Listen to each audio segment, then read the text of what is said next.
Hello student. Today's video we can give information about the Kepler's laws.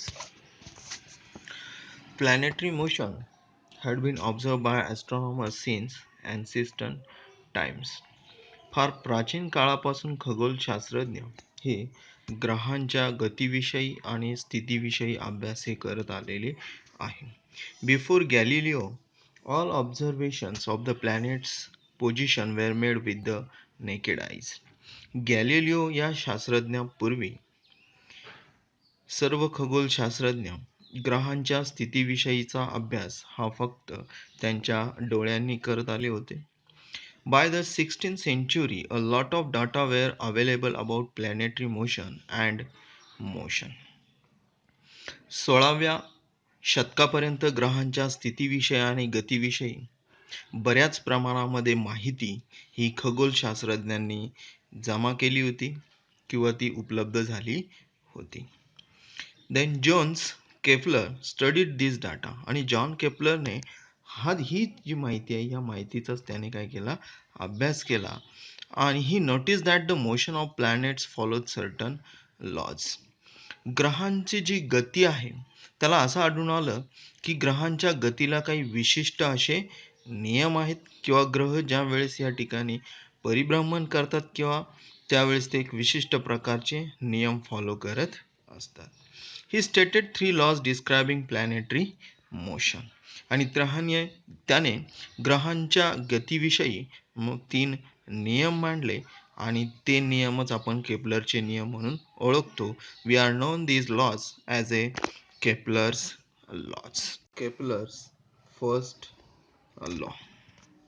The orbit of a planet is an ellipse with the sun at one of the foci. म्हणजे ग्रहाची कक्षा ही लंबवर्तुळाकार असते आणि सूर्य त्या कक्षेच्या एका नाभीवरती असतो. आपल्याला या ठिकाणी आकृती दिलेली, आकृतीमध्ये बघा या ठिकाणी ए या बिंदूने आपल्याला ग्रहाची स्थिती दर्शवलेली आहे.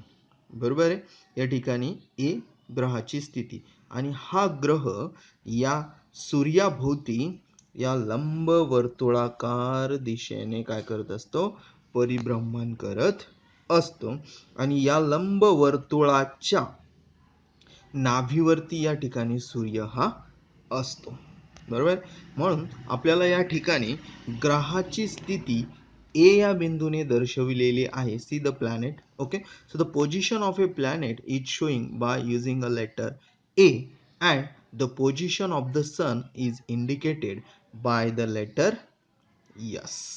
Okay, so this is the planet position and this is the sun position. Okay, so this planet is revolving around the sun in an elliptical order and the sun at one of the foci. Okay, so this is the Kepler's first law. Kepler's second law. The line joining the planet and the sun sweeps equal areas in equal intervals of time. म्हणजे ग्रहाला सूर्याशी जोडणारी ही जी सरळ रेषा आहे ही समान कालावधीमध्ये समान क्षेत्रफळ व्यापते. Okay. So this is the line join the planet and the sun and this line sweeps equal area in equal intervals of time. Okay, for example distance a to b and distance c to d. So these are the two distances covered by the planet in equal intervals of time. जे ए पासून ते बी पर्यंतचं अंतर आणि C पासून ते D पर्यंतचं अंतर. या ठिकाणी ए हा आरंभ बिंदू आहे आणि या ठिकाणी सी हा आरंभ बिंदू आहे. ही दोन्हीही अंतर ए बी हे अंतर आणि सी डी हे अंतर ग्रहाने समान कालावधीमध्ये कापलेली आहे आणि ही दोन्हीही अंतरे समान मापाची आहेत. म्हणजे ए बी हे अंतर जेवढं आहे तेवढंच सी डी हे अंतर आहे आणि ही दोन्हीही अंतरे ग्रहाने समान कालावधीमध्ये कापलेली आहे. येत्या लक्षामध्ये. ओके. मग the straight line A C. Okay, so when the planet is moved at the point B, okay, so now that time if we connect the point B to the sun, okay, so that time we get a area ASD. We get the area ASD. Okay, so this area ASD is exactly equal to the area CSD, exactly to the area CSD. So both these two areas, area ASB and CSD, are equal in measure. Okay, and these two distances or these two areas are covered by the planet in equal interval of time. Equal interval of time. Are you getting me?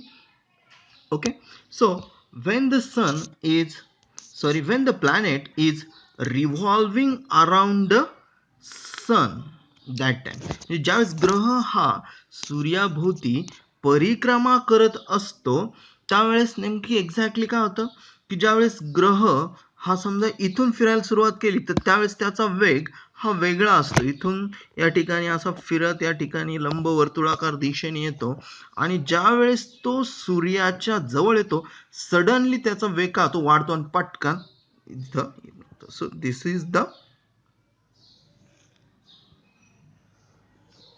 okay, so in this manner planet can be revolving around the sun. Third law. Okay, the square of its period of revolution around the sun is directly proportional to the cube of the mean distance of a planet from the sun. म्हणजे सूर्याची परिक्रमा करणाऱ्या ग्रहाच्या आवर्तकालाचा वर्ग हा ग्रहाच्या सूर्यापासूनच्या सरासरी अंतराच्या घनाला समानुपाती असतो. बरोबर आहे. मग आता ग्रहाची परिक्रमा, बरोबर, हा जो ग्रह आहे हा ग्रहाचा समजा स्टार्टिंग बिंदू ए आहे. मग ए या बिंदूपासून ग्रह ज्यावेळेस या लंबवर्तुळाकार कक्षेने परिभ्रमण करून पुन्हा ए या बिंदूपर्यंत म्हणजेच स्टार्टिंग पॉइंटला येतो त्यावेळेस त्याला आपण काय म्हणतो एक आवर्ती काल म्हणतो, त्याला एक परिक्रमा म्हणू. त्याला काय म्हणतो परिक्रमा. आणि हा जो परिक्रमा काल आहे म्हणजे पिरियड ऑफ रिव्होल्यूशन, समजा हा आपण टी इतका आहे असं मानू. किती मानू? टी इतका मानू. आणि ग्रहाचे सूर्यापासूनचे जे अंतर आहे ते किती आहे? आर इतका आहे असं आपण मानू. बरोबर. मग केपलरचा तिसरा नियम काय म्हणतो? The square of its period of revolution, म्हणजे एक परिक्रमा पूर्ण करण्याचा वर्ग. The square of its period of revolution around the sun is directly proportional to the cube of the mean distance of a planet from the sun. बरोबर आहे. म्हणजे ग्रहाच्या सूर्यापासूनचे जे सरासरी अंतर आहे त्या अंतराच्या घनाच्या समानुपाती इतकं असतं. इथं आपल्याला दर्शवलेलं बघा, T square is directly proportional to R cube. R is the distance, okay, distance from the planet to the sun, and that's why t square upon r cube is equal to k. K is the constant. K plus constant म्हटलं तरी चालेल, constant. Okay, so Kepler obtained these laws. Okay, so we here give information about the all three Kepler's laws. Kepler obtained these laws simply from the study of the position of the planets obtained. म्हणजे केपलरने हे नियम केवळ नियमितपणे ग्रहांच्या स्थितींचं निरीक्षण करून शोधून काढले. He had no explanation as to why planets obey this law. पण हे ग्रह या प्रकारचे नियम का फॉलो करतात, अशाच पद्धतीने का परिभ्रमण करतात, बरोबर आहे. आणि समान कालावधीमध्ये समान अंतर कसं का कापतात, याविषयी मात्र तो कोणत्याही प्रकारचं भाष्य करू शकला नाही. Okay. I hope all of you understood. हा व्हिडिओ आपल्या सगळ्यांना आवडला असेल तर लाईक करा, सबस्क्राईब करा. धन्यवाद.